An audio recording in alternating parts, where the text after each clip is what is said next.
Hello and welcome back to the channel. As always, I'm your host Morgan. Before we dive into the topic today, a gentle reminder that if you have not done so already, please remember to click that subscribe button. And if you enjoyed this video or any of my eco-sciencey educational content, that subscribe button, very much appreciated. Perhaps even give me a like if you want to keep the conversation going. Comment section is down below. So let's get into our topic today. Now, I've spent pretty much my entire life living in and around deserts. Specifically, the Sonoran or Colorado Desert and the Mojave Desert have been the two main deserts that I have been exposed to. And I've developed quite a fascination and even a love for deserts and the desert ecosystems, but I've noticed that some people don't really know what makes a desert a desert. And so our question that we're going to discuss today, what is a desert? Let's begin with pretty much what everyone knows when the word desert gets brought up. They're hot, they're dry, the plant life is adapted to very low precipitation, and many even have spines. Think cacti. The animals are usually nocturnal or very small.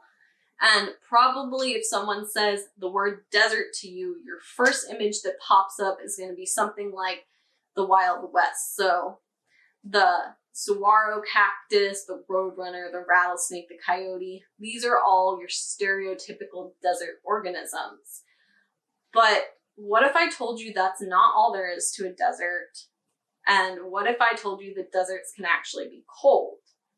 Well, some people might be shaking their head right now and being like, that's crazy. Deserts are hot and dry and lifeless. Well, not necessarily. So if we look at these images here, you can see that the color-coded map shows you all of the biomes of the world kind of spread out. And the second map here has just deserts highlighted. And the thing that all of these areas have in common is what gives deserts their definition. So the first thing is precipitation. Deserts are going to have up to 10 inches or 25 centimeters for those of you that actually use the glorious metric system of annual rainfall. Other biomes may experience similar annual rainfall. However, there is a difference here that makes deserts a little unique, whereas ecosystems like sage scrub and chaparral, their rainfall may be similar in some areas. It's pretty much all in the winter. So for deserts, timing is important. And basically, for most deserts, there's going to be no even distribution throughout the year of when they get their rainfall. So it's kind of going to be random. And because of this very low rainfall, because of the fact that not a whole lot of water, things are going to dry out, floods are very common when deserts do get their precipitation occurring. And a lot of the water that falls during their storm events is actually going to evaporate pretty much right away. So the organisms that live there have to be very efficient with their water use. And the other thing that's going to define a desert is rapid heating and cooling of the air. Daytime temperatures are going to, in general, average out around 100 degrees Fahrenheit or 38 degrees Celsius. And they can reach extremes of around 130 degrees Fahrenheit. While the nighttime temperatures can drop to 25 degrees Fahrenheit, that's -4 degrees Celsius, and you get seasonal variation.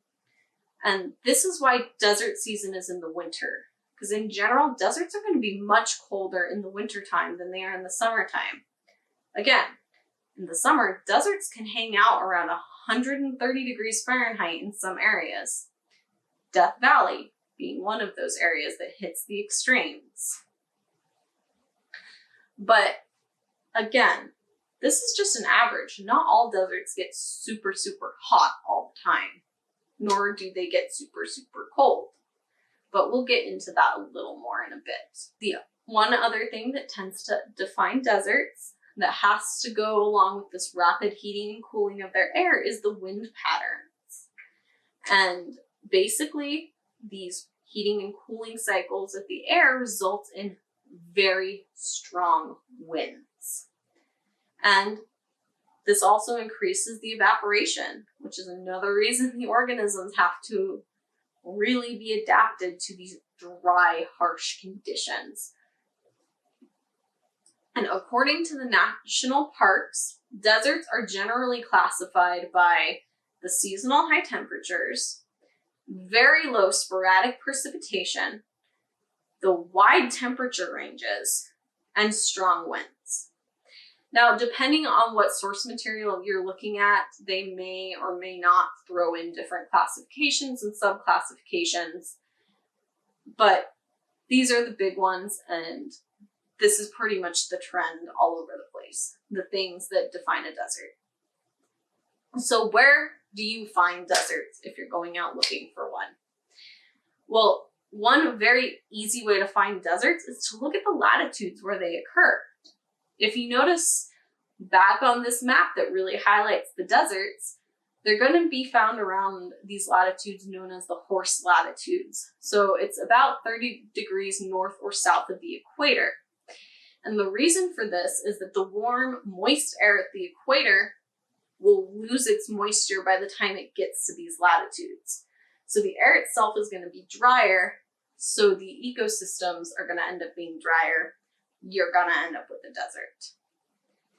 And then you also want to look at elevation. Deserts generally occur between 3,000 to 6,000 feet in elevation. However, there are extremes. Death Valley National Park has some of those extremes within that national park. Telescope Peak is at 11,049 feet, so that is a very extreme high elevation for a desert. And Badwater Basin is 282 feet below sea level, so that's an extreme low in elevation for a desert. But in general, 3,000 to 6,000 feet in elevation is a good standard. So this brings us to the 4 types of deserts. And the 4 types are hot and dry, semi-arid, coastal, and cold. Again, depending on what source information you're looking at, they may break it up more or less. Some of the sources I have linked down below have it broken up even more. We're going with these 4 classifications for the sake of brevity. And they're pretty encompassing because some of the sub-classifications technically fall into the others. So this is what we're going with. So generally, these deserts are going to be distinguished by their specific precipitation patterns and average temperature, because they're still going to have rapid heating and cooling of the air and the high winds. And there can be overlap in the definitions. The Great Basin Desert is classified as both semi-arid and cold, depending on where you're looking. We're going to go with it being technically a cold desert because that's what the national park classifies it as. But again, there can be overlap, and classification may depend entirely on the source material you're using. And that's one of the frustrating things about the science world in general, but I digress. So we're going to primarily focus on hot and cold as the 2 main types of desert, because coastal and semi-arid are kind of in the middle, and again, they overlap with these 2 types. So coastal is basically generally going to be on the cool side with more fog, but still very little actual precipitation, and they're closer to the coast, hence coastal. And then semi-arid deserts tend to be on the warm side with most of their rain in the winter.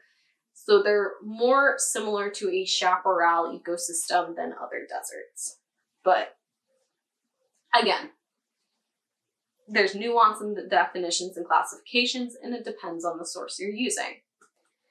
So other classifications have to do with where they're found. So i.e. subtropical, interior, polar, rain shadow. We'll talk about rain shadow later in the video because that's actually very fascinating.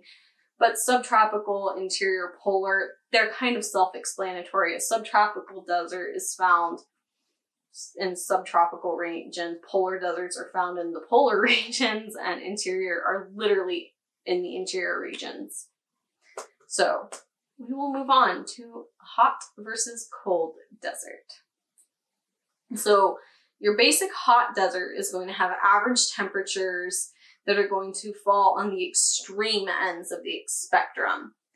You're going to get temperatures that tend to stay very warm throughout the year. Even in the winter, your temperatures may never really drop below 60 degrees, but they can get very cold, especially at night, especially in the winter in the high elevations. And these areas of high elevation may even get snow in the winter. You see this in Joshua Tree National Park, where the high desert, which high desert just means high elevation desert, routinely gets snow pretty much every year because of how cold it gets in the winter and that elevation there. But in the hot deserts, your evaporation rates are almost always going to be greater than your precipitation rates. So you're still going to be very dry, even if you do have periods of very cold. And the plants tend to be very small, and the animal life tends to be dominated by reptiles, and any other animals are going to be on the small side, such as the kangaroo rat. And some examples of your classic hot deserts are the Mojave and the Sonoran deserts in North America. Now, the cold deserts, on the other hand, they're still very dry, because that's what classifies a desert for the most part, but they're going to have much cooler temperatures than other deserts. Snow is very common in the winters. Plants are drought adapted, but they may or may not be very small. So since it's a little bit cooler, you may see larger plants in the cold deserts. Now, that's not to say that hot deserts can't have larger plants. There are some cacti and some succulent species and some desert shrubs that do get very large, but in general, you're probably going to see more smaller plants and subshrubs than you're going to see like trees. And then the animals in these cold deserts are still going to be adapted to low levels of precipitation, but they may not be restricted to just very small. And some examples of cold deserts are the Great Basin Desert in North America and Antarctica. Note that Antarctica and polar regions that are similar are also tundras, but places can technically be classified as more than one biome at a time, because classifying biomes and ecosystems is a messy endeavor. But technically, the Antarctic and the Arctic regions are both desert and tundra. So keep that in mind. Let's talk a little bit about a rain shadow desert now, because I think they're fascinating, and most deserts in North America are rain shadow deserts. So if we look at this diagram, you'll notice that it shows a mountain range. On one side we have the ocean, on one side we have the desert. And so what happens here is that warm air is going to pick up moisture from the ocean as it goes up and over to the coast. Now, that warm, moist air is going to rise when it reaches the mountain range because it has to go up.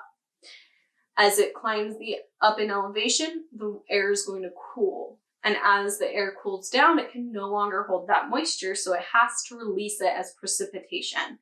So that side of the mountain closer to the ocean is going to get a bunch of rain. And then the air will dry out, get over the mountain, and then carry on its merry way. But that opposite side of the mountain now, that air's got no moisture or rain for it. So it's gonna pick up moisture from the plant life and the ground and all that fun stuff, but we're going to create a desert on the other side of this mountain. And that's known as a rain shadow desert. And it's just called a rain shadow because you get rain on the one side, and then this desert is kind of formed in the shadow of that rain.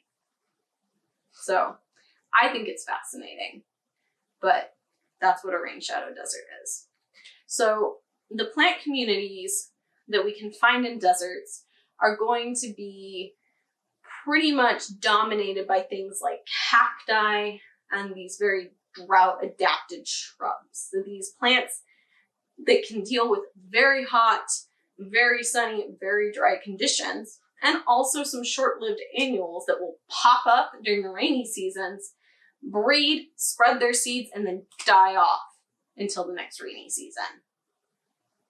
So those are kind of how the plants are going to deal with the deserts, and those are the plants that we're going to expect to see if we go to a desert. And then animals are going to be things like reptiles and small mammals, and they're going to tend to be nocturnal, so they avoid the extreme heats of the day and don't have to deal a whole lot with that sun beating down on them, and you're more likely to be able to find moisture at night, all that fun stuff. So to wrap it up here, deserts can be hot or cold, and I really hope that I drove that home here because deserts are cool and they're not just hot. Precipitation is the key to figuring out if you're looking at a desert or not, but it's not the only key. There are other things that go into deciding if it's a desert or not. Classifications can overlap and differ depending on the source you used. So just because one source says one thing is a semi-arid desert and one is a cold desert doesn't mean one is right or wrong. It just means the sources are disagreeing here. And technically, if you begin to look at it, it can probably be classified either or and still be technically correct. And then plants and animals that you find in deserts, whether it's going to be hot or cold, aren't necessarily going to be adapted to that very little precipitation and the very harsh environments. So I do hope that you enjoyed our little discussion of deserts. Do you love deserts too? Do you hate deserts? Are you going to the desert this weekend? Did you know deserts can be cold? Put all that stuff down in the comment section below. Give me a like, maybe a subscribe if you want more stuff like this. And I hope you have a wonderful rest of your day, afternoon, evening, what have you, and I will see you all in the next one. Thank you again for watching this video. Don't forget to like, comment, subscribe, and ring that bell if you would like to see more. And if you'd like to follow me on any of my other social medias, the links are down in the description below. Don't forget to check out thereptilegoth.com for all of my articles and blog posts. If you found any value in this video and you would like to help support the channel, please check out my Patreon page. That link is also in the description down below. And a special thanks goes out to my Diamond Dragon patron, Diane V. What you're doing is really helping me fund a dream here. I will see you guys all in the next one.